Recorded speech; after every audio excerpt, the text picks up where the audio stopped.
찬송가 302장 부르시면서 오늘 새벽 기도에 시작하겠습니다.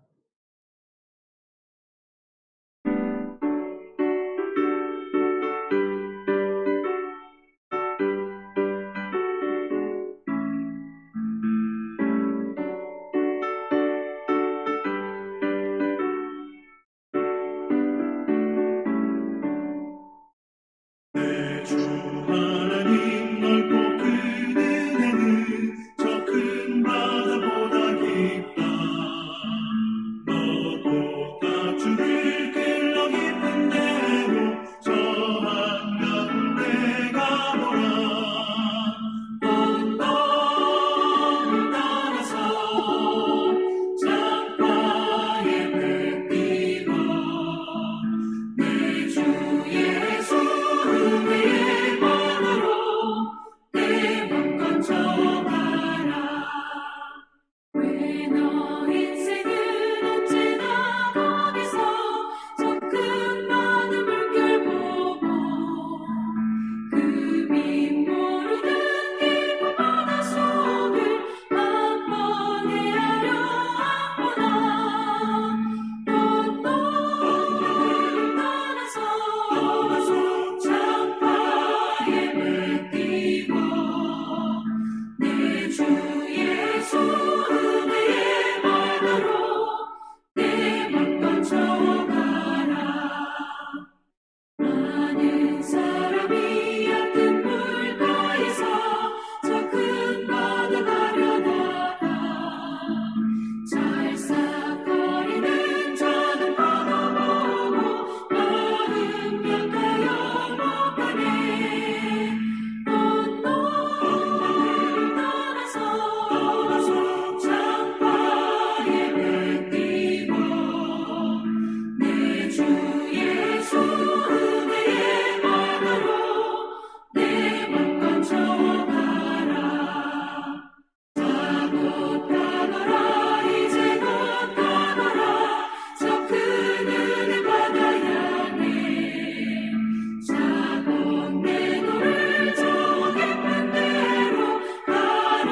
막막한 바다로 언덕을 따라서 창가에 배 띄워 내 주 예수 은혜의 바다로 내 맘 건져가라.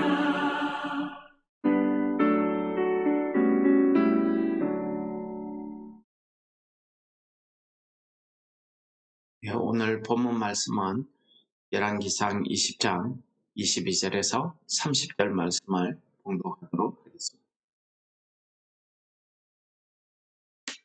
그 선지자가 이스라엘 왕에게 나와 이르되 왕은 가서 힘을 기르고 왕께서 행할 일을 알고 준비하소서. 해가 바뀌면 아람 왕이 왕을 치러 오리이다 하니라. 아람 왕의 신하들이 왕께 아뢰되 그들의 신은 산의 신이므로 그들이 우리보다 강하였거니와 우리가 만일 평지에서 그들과 싸우면 반드시 그들보다 강할지라. 또 왕은 이 일을 행하실지니 곧 왕들을 제하여 각각 그곳에서 떠나게 하고 그들 대신에 총독들을 두시고 또 왕의 잃어버린 군대와 같은 군대를 왕을 위하여 보충하고 말은 말대로 병거는 병거대로 보충하고 우리가 평지에서 그들과 싸우면 반드시 그들보다 강하리이다. 왕이 그 말을 듣고 그리하니라. 해가 바뀌니 베나다시 아람 사람을 소집하고 아벡으로 올라와서 이스라엘과 싸우려 하며 이스라엘 자손도 소집되어 분량을 받고 마주 나가서 그들 앞에 진영을 치니 이스라엘 자손은 두 무리의 적은 염소떼와 같고 아람 사람은 그 땅에 가득하였더라. 그때에 하나님의 사람이 이스라엘 왕에게 나와 말하여 이르되 여호와의 말씀에 아람 사람이 말하기를 여호와는 산의 신이요 골짜기의 신은 아니라 하는도다. 그러므로 내가 이 큰 군대를 다 내 손에 넘기리니 너희는 내가 여호와인 줄 알리라 하셨다 하니라. 진영이 서로 대치한 지 7일이라. 일곱째 날에 접전하여 이스라엘 자손이 하루에 아람 보병 10만 명을 죽이매 그 남은 자는 아벡으로 도망하여 성읍으로 들어갔더니 그 성벽이 그 남은 자 2만 7천 명 위에 무너지고 베나닷은 도망하여 성읍에 이르러 골방으로 들어가니라. 아멘. 오늘은 20장에서 나타나는 두 번째 여호와의 구원을 기록하고 있습니다. 네, 첫 번째 승리 이후에 아람 진영에서는 자기의 패전을 여러 가지로 분석합니다.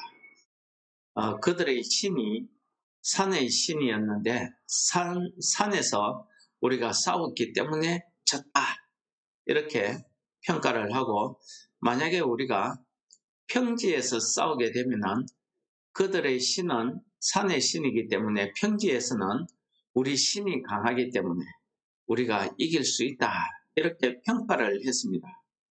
그리고 그 베나닷 왕에게 한 가지 제안한 것은 두 번째는 같이 있던 왕들을 다 돌려보내고 그들 대신에 군대 장관으로 총독들을 세워서 전쟁에 임할 것을 요청하고 있습니다. 그렇게 함으로 각 군대의 통일성을 이루고 또 그 전에 있던 군인 숫자만큼, 군대의 수만큼 보충을 하고 또 말이나 병거도 갖추어서 우리가 아벡에 가서 평지에서 싸우면은 우리는 반드시 이길 수 있다. 이렇게 그들이 평가를 했습니다. 그리고 그렇게 준비를 했습니다. 오늘 본문의 시작의 말씀은 여호와의 말씀을 전한 그 선지자의 이야기로 시작됩니다. 선지자는 여호와의 말씀을 받고 아합 왕에게 해가 바뀌면 내년이 되면은 또 아람 왕이 쳐들어올 것인데 왕을 치러 올 테니까 왕이 이에 대비하고 준비하라고 일러줍니다. 그렇게 일러줬음에도 불구하고 오늘 전쟁을 하기 위해서 아람 군대와 맞선 이스라엘의 군대 숫자를 보면은 얼마나 적었던지 염소떼 두 무리의 염소떼만 하더라 이렇게 이야기합니다. 이것은 성경에서 그 수가 아주 작은 것을 비유할 때에 염소떼 두 무리 만하다라고 이렇게 비유합니다. 그만큼 선지자가 알려줬잖아요. 아람 군대가 또 쳐들어올 것이니까 준비를 하라 이러면은 아합 왕이 거기에 맞춰서 이스라엘 백성들 사이에 좀 전쟁 준비를 하고 많은 군사들을 좀 모으고 이렇게 해서 전쟁에 대비를 해야 되는데 전혀 전쟁에 대비한 내용도 그 모습도 아니라는 사실을 바로 보여줍니다. 두 무리의 염소떼만 하다. 아무리 하나님의 말씀으로 경고를 해도 듣지 않는 겁니다. 그래서 전쟁에 붙었더니 아람 군대는 그 땅에 가득하고 전쟁하러 나온 이스라엘의 숫자는 극히 작았다는 것을 이야기합니다. 그리고 전쟁을 시작하는데 오늘 전쟁의 모습을 보면은 옛날 여호수아가 여리고를 점령할 때에 그 모습이 떠오르게 합니다. 아벡에서 서로 대치하고 있을 때에 즉시 전쟁을 시작하지 아니하고 무슨 이유에서인지 7일 동안 서로 대치만 하고 있었습니다. 그리고 7일이 되는 그때에 이 이스라엘 군대가 아람 군대를 치기 시작하는데 그 아람 군대의 사람들을 하루 만에 10만 명을 죽였다고 보병 10만 명을 죽였다고 이야기합니다. 이 부분에 대해서 주석이나 여러 설교자들은 아람 군대 전체가 10만 명인데 뒤에 도망간 2만 7천 명이 남아 있었기 때문에 10만 명을 죽인 게 아니고 8만 명 혹은 7만 3천 명 정도 죽였다.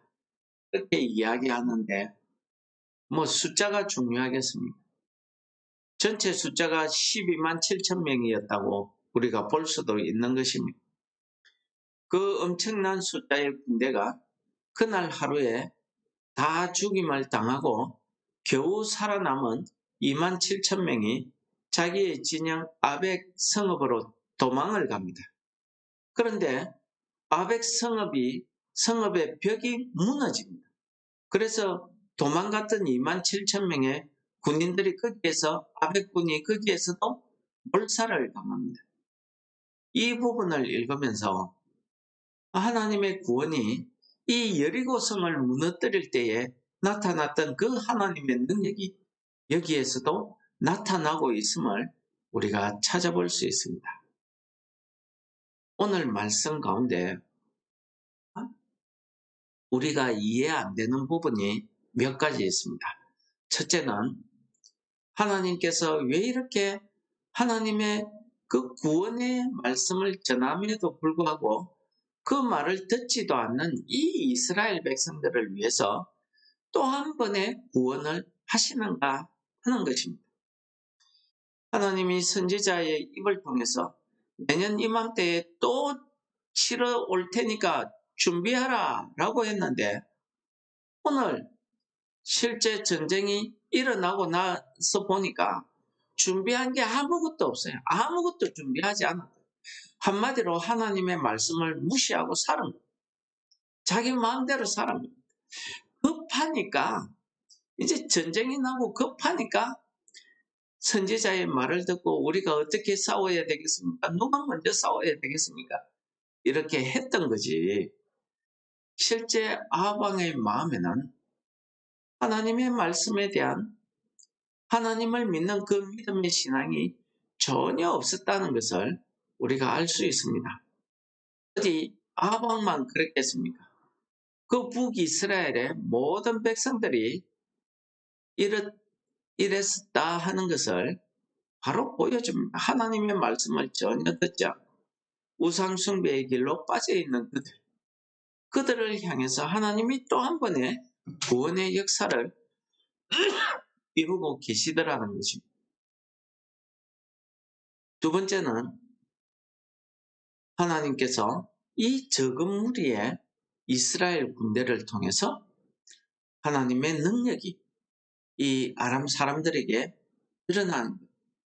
아람 사람들은 자기 전쟁의 패인을 여호와 하나님은 저들의 여호와 신은 산의 신이다 라는 개념을 가지고 있었다고 기록하고 있습니다. 무슨 소리입니까? 하나님을 알지 못하는 것. 그들의 신에 대한 개념으로 생각했던 겁니다. 이 이방 사람들의 신이라고 하는 것은 어느 특정 지역, 어느 특정한 일에 있어서 필요한 신이고 그 지역에서만 영향력을 미치는 신이고 어떤 일을 하는데 능력을 베풀어 주는 신이다. 이것이 이 아람 사람들의만 그런 개념이겠습니까? 아닙니다. 우리가 그리스 신화를 읽어보면은 마치 신이 아니라 인간들의 그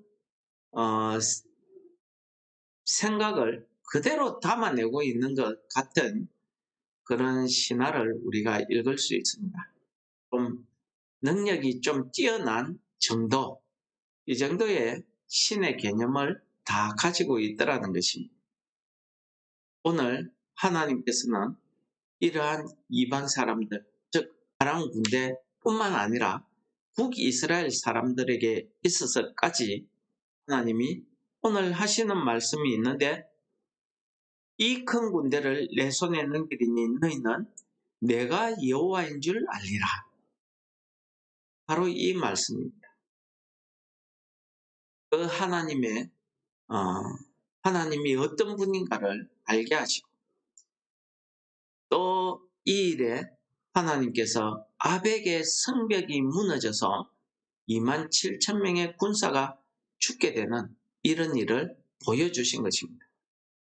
과연 오늘 이 전쟁을 통해서 하나님은 보통 사람들이 생각하는 어떤 지역에만 한정되어 있는 이 지역의 신이다 라는 그런 개념을 넘어서는 신이다 하는 것을 보여주고 있습니다. 하나님의 그 크신 능력, 온 세상 인류 만물을 다스리고 창조하신 창조주 하나님이심을 그들에게 잘 보여주고 있는 것입니다. 여러분, 오늘 이 말씀을 읽으면서 저는 하나님께서 그래도 택한 백성, 또 이 아람 군대, 아람 사람들, 이런 온 인류를 향한 하나님의 구원의 은혜, 그 구원의 역사를 오늘 이 말씀을 통해서 우리에게 보여주고 있더라는 것입니다. 이러한 하나님의 구원의 은혜, 구원의 역사는 우리 사람의 생각으로는 도저히 이해할 수도 없고 깨달아서 알 수도 없는 하나님의 비밀한 하나님의 경륜이었다 하는 사실을 우리에게 가르쳐주고 있습니다. 에베소서에서는 이러한 하나님의 여호와의 경륜, 이 하나님의 경륜을 가리켜서 하나님의 은혜의 경륜이라고 이렇게 말씀하고 있습니다. 이 하나님의 은혜의 경륜은 이 구약의 시대를 뛰어넘어 오늘 우리가 살아가는 이 시대에 온 인류를 향한 하나님의 은혜가 베풀어져 있음을 우리에게 잘 보여줍니다. 그것이 무엇입니까? 예수 그리스도를 통해서 우리로 하여금 구원의 길을 여시고 예수 그리스도와 함께 하나님의 그 나라를 상속받는 상속자가 되었다는 사실입니다. 예수 그리스도와 함께 예수 그리스도의 지체가 되고 또 그 구원의 약속에 참여하는 자가 되는 그 구원의 길, 그 은혜를 우리에게 주셨다는 사실을 우리에게 잘 가르쳐 주고 있습니다. 이러한 하나님의 구원에게 그 은혜의 경륜은 영원 전부터 하나님이 정하시고 택하셔서 우리 주 예수 그리스도 안에서 예정하신 뜻대로 우리에게 은혜를 베풀어 주신 것입니다. 그러므로 우리는 예수 그리스도를 믿는 믿음으로 말미암아 하나님 앞에 나아갈 수 있는 이런 구원의 길을 우리가 얻었다는 것입니다. 그러므로 오늘 하나님의 이 구원의 역사를 통해서 오늘 하루도 우리의 삶 속에서 드러나는 하나님의 그 은혜의 경륜을 나타내므로 하나님의 구원의 역사가 나를 통해서 이루어지는 그런 한 날 되시기를 축원합니다. 하나님 아버지 감사합니다. 오늘 이스라엘의 구원의 역사를 또 우리로 하여금 보게 하시고 그 구원의 역사를 통해서 하나님의 구원, 우리를 향한 그 구원의 계획이, 그 경륜이 얼마나 깊고 크다는 것을 우리로 깨닫게 하심을 감사합니다. 우리의 오늘 하루의 삶이 하나님의 이 구원의 은혜의 경륜을 이루어가는 한날의 삶이 되게 하여 주시고 우리를 인도하여 주옵소서. 예수님 이름으로 감사 기도드립니다. 아멘.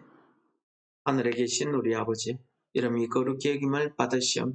나라의 임합시옵. 뜻이 하늘에서 이룬 것 같이 땅에서도 이루어지 오늘날 우리에게 일용할 양식을 주옵시고 우리가 우리에게 죄 지은 자를 사하여 준 것 같이 우리 죄를 사하여 주옵시고 우리를 시험에 들게 하지 마옵시고 다만 악에서 구하옵소서.